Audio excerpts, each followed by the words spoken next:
A segunda carta de Pedro. Ela é dirigida à mesma rede de igrejas da primeira carta de Pedro, e provavelmente foi escrita no mesmo local em Roma. Pedro se torna ciente do fato de que morrerá em breve.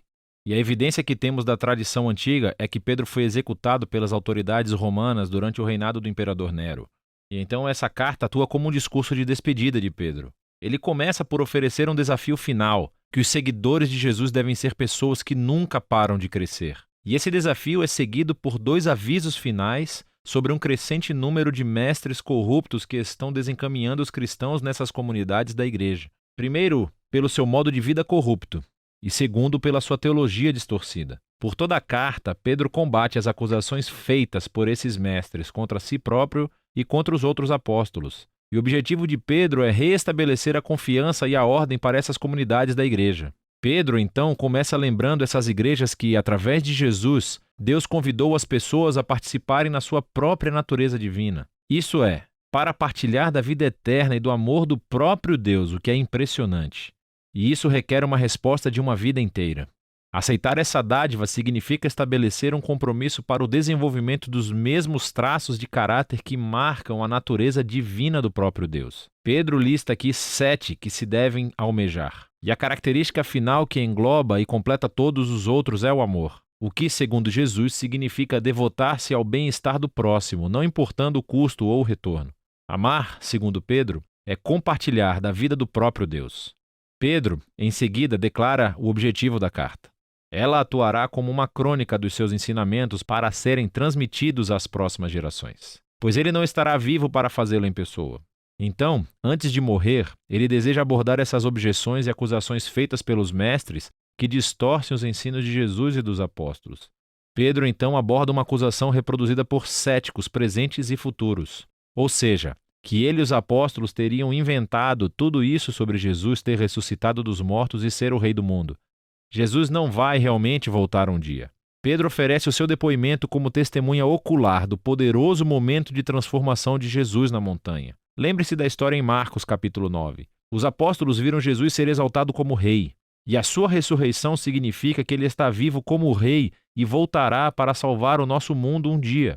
E então, o futuro retorno de Jesus para trazer o reino de Deus cumprirá com o que todas as antigas escrituras têm apontado todo esse tempo. As palavras dos profetas do Antigo Testamento não são fantasias inventadas. Em vez disso, o próprio Deus falou conosco por meio dessas palavras humanas da Escritura e através do humano Jesus. Então, Pedro continua abordando as ameaças apresentadas pelos líderes corruptos da igreja, e ele se concentra em mais objeções que eles apresentam. Primeiramente, esses mestres negam a ideia de um acerto de contas final, do momento em que Deus responsabilizará todas as pessoas pelas escolhas que fizeram. E essa negação é o que, convenientemente, permite aos mestres ignorar os ensinos de Jesus a respeito de dinheiro e sexo, porque eles lucram absurdamente ensinando nas igrejas sem mencionar o fato de que estavam dormindo com todo mundo por aí. Entretanto, Pedro lembra aos seus leitores que Deus pode e irá confrontar a rebeldia com a sua justiça. Ele recorda 3 exemplos antigos quando Deus fez isso. Primeiro, ele menciona a história sobre os filhos de Deus em Gênesis 6, como foi interpretado em uma obra judaica popular da época chamada Primeiro Enoque. Primeiro Enoque diz que os filhos de Deus são anjos rebeldes que passaram dos limites e dormiram com mulheres, merecendo assim o julgamento de Deus. Pedro, então, traz à tona as histórias do dilúvio antigo e de Sodoma e Gomorra. Nos 2 casos, ocorreu uma rebelião que levou ao julgamento divino.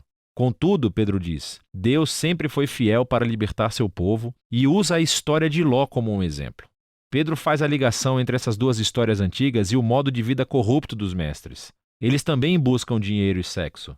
Eles desprezam a autoridade de Deus e conduzem outras pessoas a pensarem que Deus não se importa com decisões morais. Ele diz que eles ensinam uma mensagem de liberdade cristã e usam-se disso como permissão para fazerem o que desejam. É por essa razão que Pedro traz à tona as cartas de Paulo mais tarde no capítulo 3. Parece que esses mestres distorcem a mensagem de Paulo sobre a liberdade em Cristo. Entretanto, não é esse tipo de liberdade ao qual Paulo se referia. Pedro deixa claro que esses mestres não são realmente livres. Na verdade, eles são escravos dos seus desejos carnais. E o fato de serem cristãos torna isso ainda mais trágico, pois conhecer os ensinos de Jesus torna-os duplamente responsáveis. Eles se tornaram exemplos lamentáveis do antigo provérbio sobre o cão que volta ao próprio vômito e sobre um porco lavado que volta à lama. Pedro então aborda a razão pela qual esses mestres estão negando a existência do juízo final. Eles dizem: as gerações do povo de Deus continuam indo e vindo sem sequer terem visto a concretização das suas esperanças. Onde está a promessa de que Jesus retornaria? Pedro responde mostrando o quão acanhada é essa objeção. Olhe à sua volta, ele diz. Olhe para esse notável universo que habitamos. O fato de que existimos indica que em algum momento no passado a palavra de Deus interveio de uma maneira notável para trazer algo do nada e colocar ordem no caos. E ele pode fazê-lo novamente. Então, a verdadeira questão é por que Deus está demorando tanto? Contudo, Pedro relembra-nos que a nossa concepção de tempo é extremamente limitada. As longas extensões de tempo através das quais Deus trabalha não se encaixam perfeitamente no âmbito das nossas vidas tão curtas. Esses longos montantes de tempo são, na verdade, um sinal da paciência de Deus, pois a cada geração é oferecida uma oportunidade para reconhecerem o seu próprio egoísmo, para humilhar-se e arrepender-se perante a generosa graça de Deus. E a graça de Deus trará um fim na história no dia do Senhor. Aqui, Pedro se baseia na poesia profética de Isaías e Sofonias, que descrevem o dia da justiça do Senhor como um fogo devastador. Pedro diz: os céus passarão, e a estoiqueia irá derreter no fogo. Estoiqueia é uma palavra grega para os elementos, que neste caso significa a dissolução do universo material. Ou mais provavelmente se referia aos corpos celestes, em outras palavras, às estrelas. Esse é o significado dessa palavra em Isaías capítulo 34, de onde Pedro faz a citação. E nesse caso, esta frase é uma metáfora sobre o céu ser removido, por assim dizer, diante do Deus que vê tudo. E por isso Pedro diz que o dia do Senhor resultará na exposição da terra e de todas as suas obras. O objetivo final da justiça devastadora de Deus não é destruir o universo material. Pelo contrário, é expor o mal e a injustiça e removê-los, para que um novo céu e terra possam existir, mas dessa vez permeados de justiça. Cheios do amor de Deus e pessoas que conhecem o amor de Deus e amam seus próximos como a si mesmos. Pedro conclui dizendo: esta é a verdadeira esperança cristã que Jesus e os apóstolos têm anunciado, incluindo Paulo, cujos escritos podem ser mal interpretados se reproduzidos fora do contexto, mas todos os apóstolos estão de acordo. E assim, Pedro conclui o seu discurso sobre a igreja. Agora, o tom da segunda carta de Pedro parece bastante intenso, mas a sua paixão vem de uma sólida convicção de que Deus ama este mundo e está determinado a salvá-lo por meio de Jesus.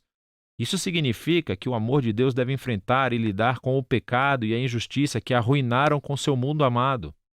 E, em seu tempo, Deus o fará, revelando um novo futuro para a humanidade e para o próprio universo. E por isso, 2 Pedro oferece uma visão ampla e expansiva da esperança para todo o mundo e nos desafia a fazer uma avaliação das nossas vidas diárias. E é disso que se trata a segunda carta de Pedro.